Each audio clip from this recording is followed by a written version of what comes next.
I met Zendaya at Disneyland, when she was first starting out.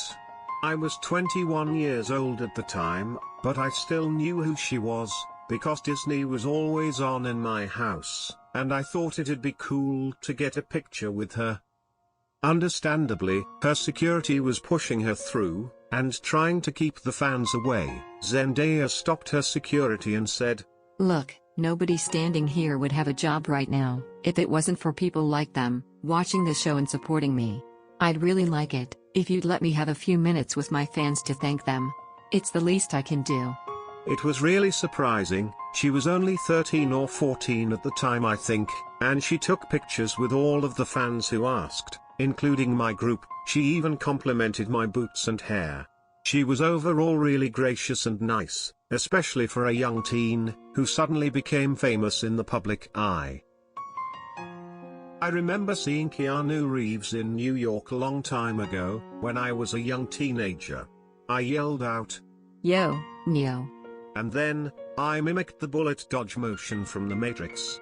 He looked back at me, laughed, and mirrored the same move in acknowledgement.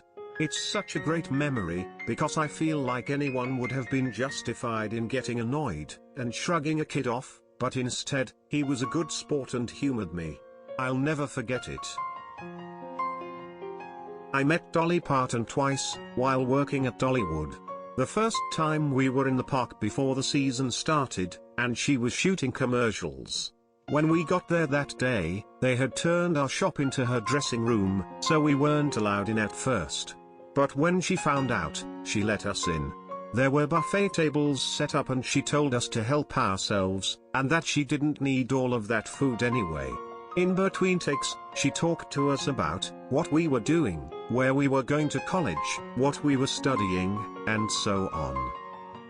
The second time was a year later, before the park opened. She was doing an interview with one of the local news stations up in the balcony of the big Emporium shop. I was with a friend down below watching, and when it was over, Dolly leaned over the railing and yelled, "Hey! I remember you. Stay right there." She came downstairs, gave me a big hug, and asked how I was. That was one of the most surreal moments ever. A flipping legend like Dolly, who didn't forget about me a year later. Samuel Jackson was hands down one of the kindest and sweetest people I have ever encountered. In the 90s, when I was 12, I remember asking him if I could bother him for an autograph. His response, word for word, has stayed with me every day since. "Sweetie, don't ever apologize for wanting to talk to me, or ask for my autograph. I wouldn't have a job, if it wasn't for you." He gave me a sweet smile, hug, and an autograph. I'm 36 now, and still feel like he's one of the most gentle and true spirits I have ever come across.